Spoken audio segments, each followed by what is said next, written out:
Hello, everyone. We still have some chairs up here. If anyone does want to sit, feel free. Perfect.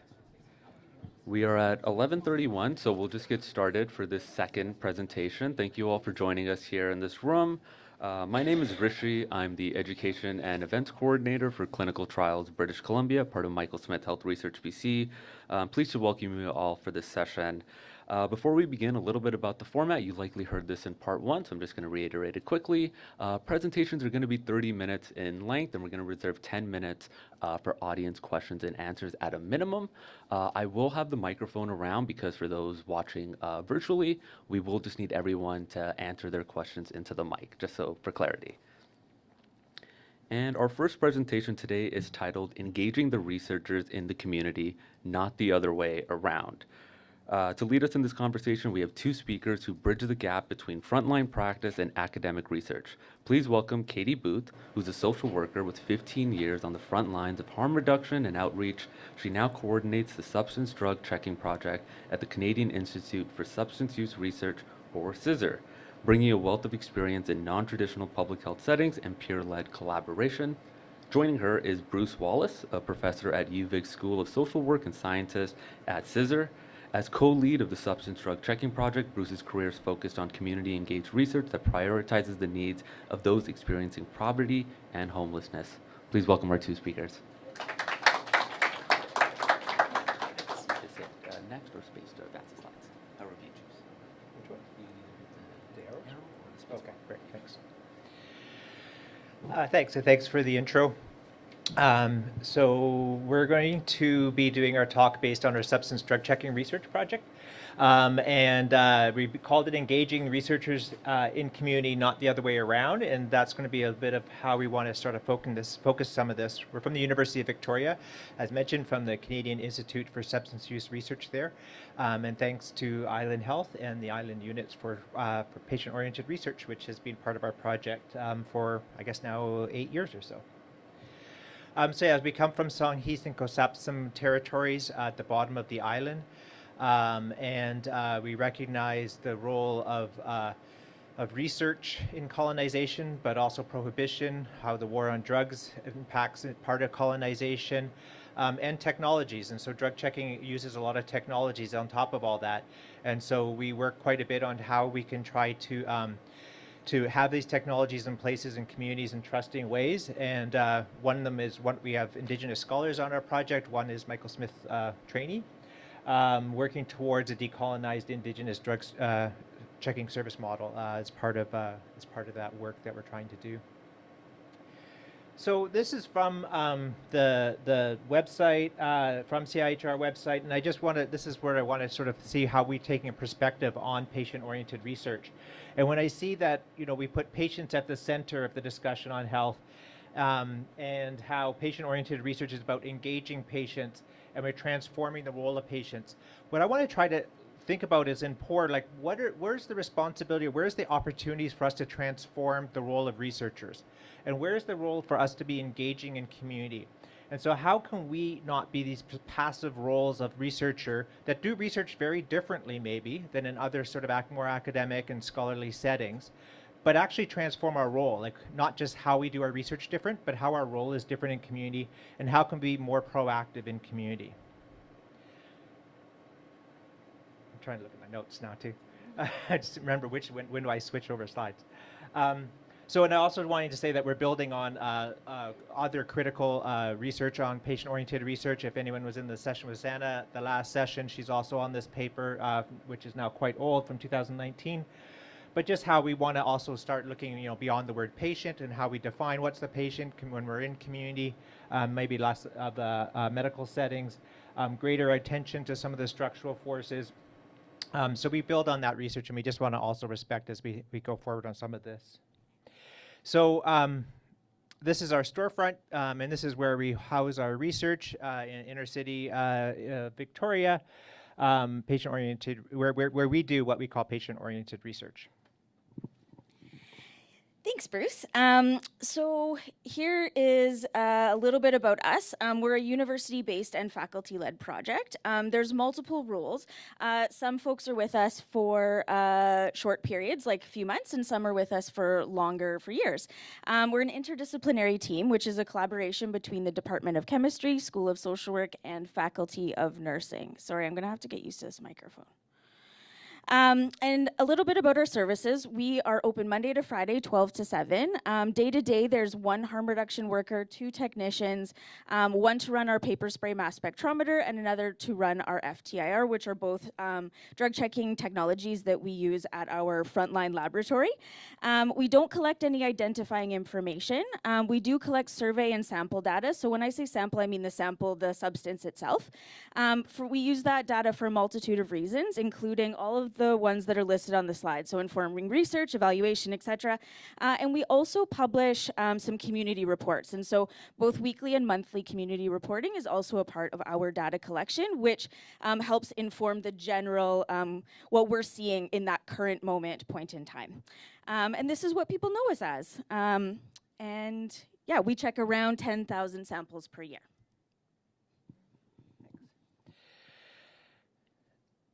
So if the patient and patient-oriented research for us would be people who use drugs, and so we're located with Solid Outreach, which is the drug user organization in Victoria and mostly on the island. And so it was interesting when we started setting up the drug checking. We started with the drug user organization. We've been engaged or integrated in their services the whole time. And when they got the storefront, they asked us to be the visible face of the building.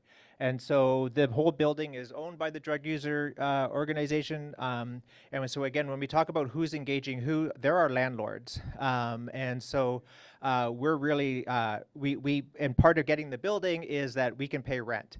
But also it is this interesting thing about how, they love that they have a university facing storefront within the building. And then we wanted to put up the slide about Teaching Thursday, which is a bit of a fun one. It's not it's a whole different presentation. But we had one of our chemistry PhD students who, we have to get trust to use these technologies. People have to give their drugs to us. It's illegal, and give the results back, and people have to believe us.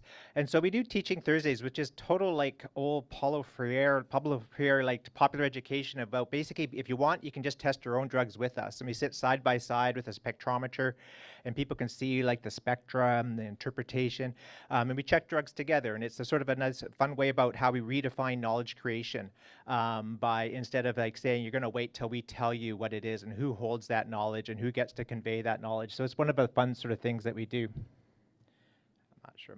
I'm next again. And so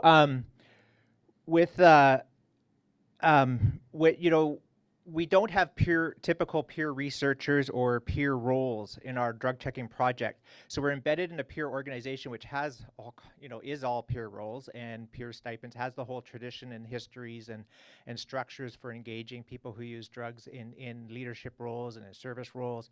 But we don't have it so much in our project. And people often say, well, then you're not really patient oriented very well.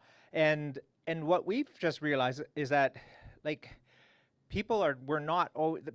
drug organization was not really asking to do more. They're asking us to do more. They're asking us to step up. They're asking us to provide something that was really needed. They needed chemistry. They needed computer science. They needed social workers. They needed to be able to know what was in this increasingly toxic and volatile supply. And they wanted that to be with them, and that they held that knowledge, but that they didn't want to actually have to do it. So, and especially in COVID, when the peer organizations just exploded with all the hotels and encampments and such, there was this really clear role of them saying, we trust you because you've worked you've worked with you for decades, and so we just want you to go to do some of this work. And then one example of that too is when we started using the main spectrometer that's used around an FTIR that's used in most health authorities. The drug use organization was really clear when fentanyl was really getting more and more complicated that we needed mass spectrometry, we needed trace level detection, and we needed quantification. We needed trace level detection of things that we were knowing that weren't being picked up by the other spectrometer and were often the most linked to overdose events.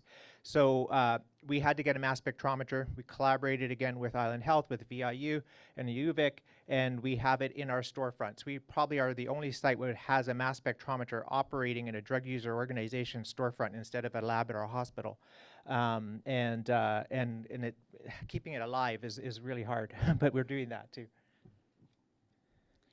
So as Bruce said, we are embedded within the local drug user network, but we are also embedded within the neighborhood association in the neighborhood in which we operate. So originally we were asked to attend regular monthly meetings so that we could address any concerns by neighbors, by local residents. But from there, the relationship has built, and the work that we do together has evolved over time. We participate in many of their community events, so they do things like clothing drives and food distribution and naloxone trainings that we provide to residents. And alongside that, we also help the board navigate some tensions that come up about sharing public space with their unsheltered neighbors. What we really love about North Park Neighborhood Association, or NPNA, is that they are a very progressive neighborhood association, and the folks that are in the neighborhood that are unsheltered are their neighbors. So with that, there will inevitably be some tensions that come with it, and the North Park Neighborhood Board needs to be neutral because they are representing the entire neighborhood. So it's an opportunity for us to be able to educate, to be able to bust some of those stigmas and myths that are prevalent, but then also to be able to provide things like naloxone training or various other tangible activities. A good example also is kind of the collaboration or the connection, the cross connection between collaborating with Solid but also NPNA. So one of the meetings that I attended, there was businesses of North Park that had made a petition. They were very concerned about Solid's presence in the neighborhood and how they were bringing all the quote-unquote bad actors into town. And there were 12 to 14 people in that meeting, and there was no opposing voice, with the exception of us. And so what ended up happening was the folks that were really upset, they got a meeting with the city councillor, and then we also, as a counter argument, got a meeting with the city councillor, and not to brag, but we had more people there. And so it's really great opportunity that we always have to reevaluate our role and evaluate our role. What is it? And we have to do something when the people we work with are being hammered. That is a part of our health, and the way when patients are being attacked, our engagement is standing up and taking a role. We work within a hostile political environment, and things such as encampments being displaced, harmful street sweeps, decriminalization ending, many of our co-conspirators are being disproportionately affected. Also me. So collectively, there's also more work that we do. We're not going to go individually with all of the different organizations, but we do engage in community, doing things like collective advocacy, responding to neighborhood opposition, attending community consultations as allies, collective event planning, so things like for the upcoming 10-year anniversary of declaring the public health emergency. We also annually throw a International Overdose Awareness Day barbecue on the block that is specifically situated so that folks are able to access from a myriad of places, whether they're coming in as allies or as families that have lost loved ones, or folks that are living on the block.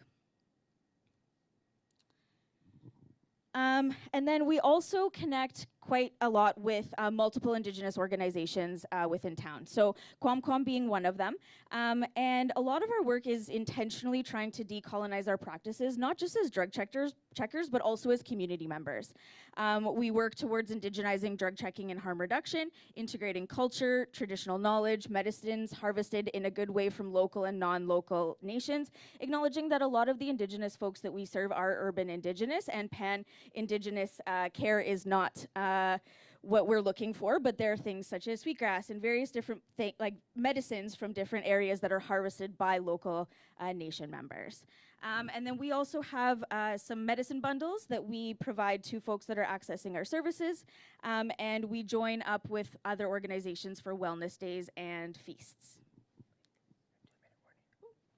2-minute warning. Okay.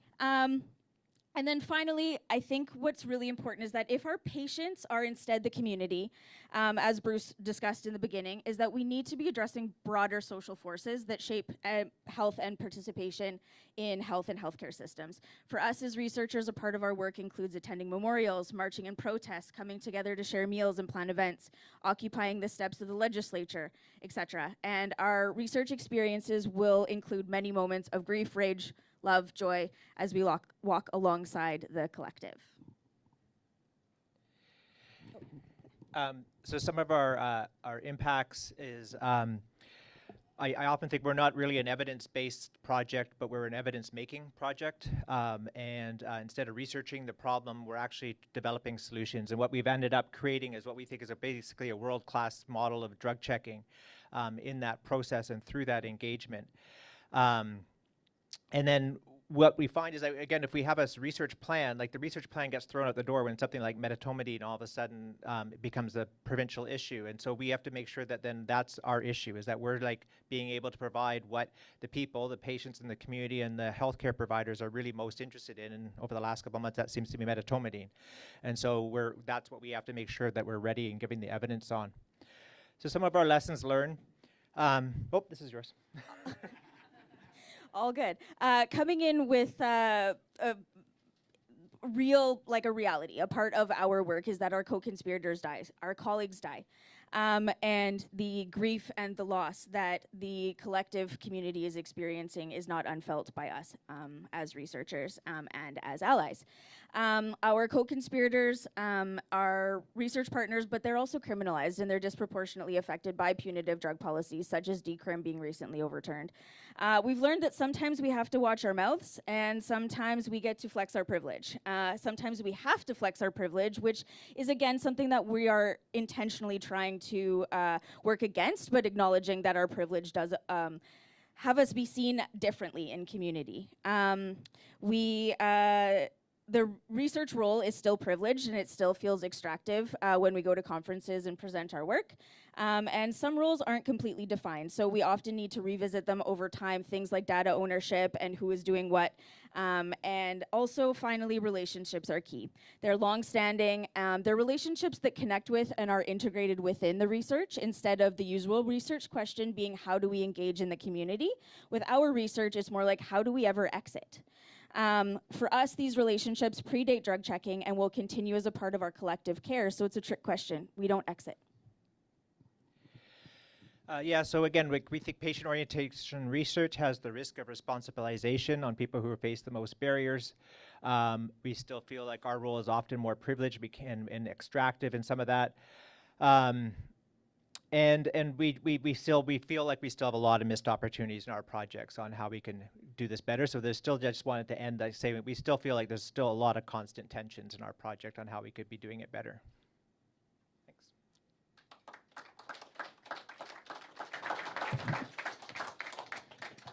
Thank you so much, Bruce and Katy. That was fantastic. Yeah, I see there's already a few hands up. This is fantastic. That's what I wanted. I'll start here and work my way across the room. There you go, Mark. Bruce, you saw this coming. So one thing that you've kind of framed in this conversation is like understanding, I guess, like patients as like community members or people who are part of communities. I guess like for folks like myself and yourself who like work with like substance users, and for me like the downtown east side, I feel like there's a bit more like of a distinct identity or way to like kind of like understand like what it means for those, I guess, bodies of people to exist as communities. For instance, like in the downtown east side, we do have like a research manifesto for how external researchers engage with research in those communities. And for myself, like working at Edge and Van Du, like for the most part, like my role is to facilitate what the community wants to do in like research. That being said, if we were to consider like how the lens of like patient is applied to understanding people in like, I guess like medical context, how do we then like take steps towards understanding patients as members of communities or people from communities instead of patients? Yeah, like I think the word patient's obviously not very relevant to any of our work, and that's a challenge. That's why I sort of want to do that slide. Like that, I feel like that's been really like clear for years and years. But it's then how do we actually? I think it's a lot about how do we build on our traditions of patient-oriented, like PAR, patient in action or participant in action research, community-based research. How do we build on those traditions as they overlap with other emancipatory methodologies like Indigenous methodologies and patient-oriented research, in that to be able to build something different? And my one is that we actually shouldn't be researching problems. We should be working on solutions, and that we have a role, and as Katy said, with our privilege, use our privilege to be able to actually develop these things as, when we use implementation science as the way to do it, to basically implement something, and then the research is an outcome or an output of that. We're not coming in as researchers, we're coming in saying, this is how we're gonna respond, and then we'll get data from that as a secondary thing. Wonderful, thank you. There were some other questions on this side of the room, or just gonna move over here. Thank you for the excellent presentation. Let me premise my question on an old Beatles song that's called Please Don't Let Me Be Misunderstood. The reason for this is because I have to tell my story. Very short. I do my grocery shopping at downtown East Side because I've been doing that for years, and certain experiences will not let me intimidate my ADLs. So at one point, somebody violently stole my earpiece, and then I was violently pushed on my way out of the bus. So the question is, with this excellent work that's being done for a marginalized group, how do we complement the issues of safety of the population that populates this area? Thank you.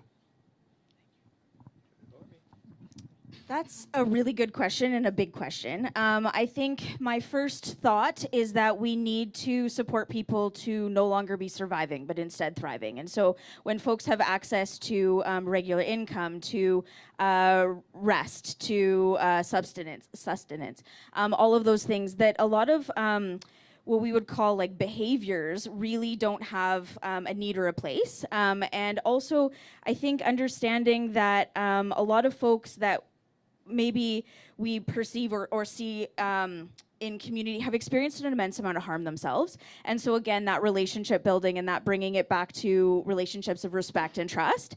Sometimes that obviously in a very short moment is difficult, but I think that the best we can do is engage ourselves in community in the best ways possible, but also acknowledge that any and all of us can be struggling and that we are not defined by our worst days.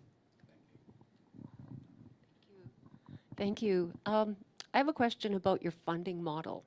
And we heard this morning about concerns about research dollars coming in, and then of course you've got a project, and is something going to go away? But I think you've got some relationships with the health authority, like things have evolved over time. So can you just tell us something about how you're funded, and are there concerns about sustainability? Yeah, we're always project funded. That's our lives. And we started as a Health Canada SUAP, Substance Use and Addictions Program, 5-year grant. And so it was Health Canada that set it up in BC and in the island. And so when that ended, there was no plan, sustainability plan whatsoever. So now we have money from the Ministry of Health and Island Health as public health funding. So we're funded predominantly as a service, and then we, as Dennis Hoare, my chemistry collaborator, and I, then have to get research grants for the students and the research on top of the service. So just as we always say, the research is service and the service is research, so is our funding. And so in some ways it's double dipping in a good way. We can get it more, we can reach more pots of money. But again, some of those contradictions are there. The tensions they're there also on whose roles are doing what all the time. So we have staff that are strictly drug checking and other people who are doing research all there, because we have at least three people working every day in our center.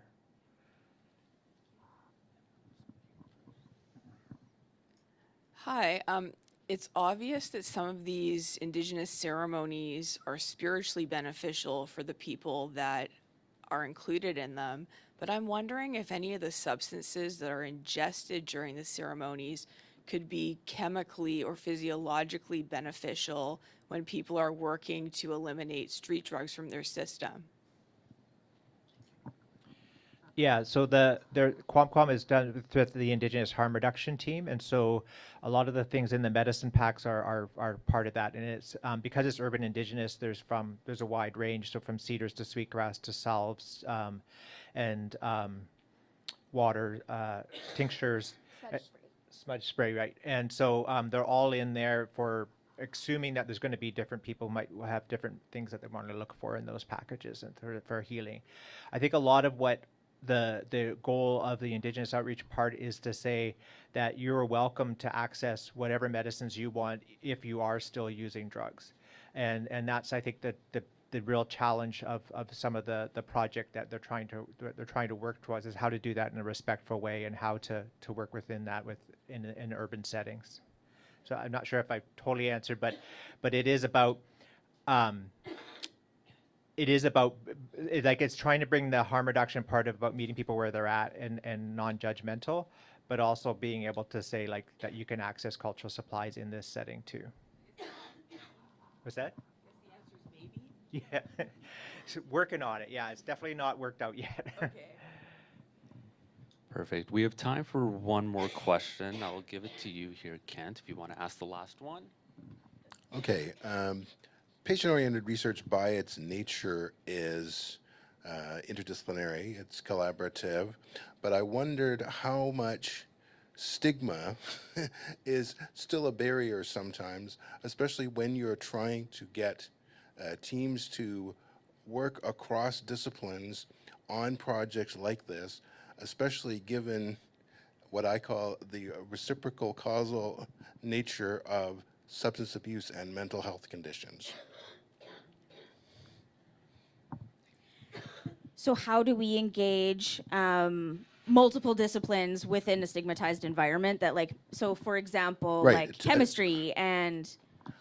Just specifically what I mean is I wondered how much you have difficulty still attracting the team members that you would like to be able to collaborate because they have stigmatized attitudes about the population under study.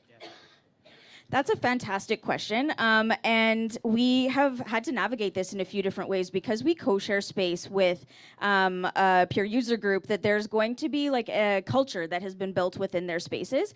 And we are not going in there to take over their culture. We are a part of their culture. And when that is present, it means that oftentimes we will have folks that maybe aren't familiar with some of the social issues or some of the experiences that people are currently experiencing. And so there's a photo ways back, I'm not going to try and find it, but Bruce and I were talking about it, and it was amazing at how many chemistry students and staff were in that photo, where Bruce and I, as longtime frontline social workers, have spent an immense amount of time in church basements and various other kind of locations, but this is a new experience for a lot of folks. And myself as a team member and a longtime harm reductionist, I was absolutely amazed at the interest and the attention to the people that we serve and the issues, and also the excitement about using innovation in ways that are very tangible, ways that where there isn't a barrier in between a lab and the person that's being served. Our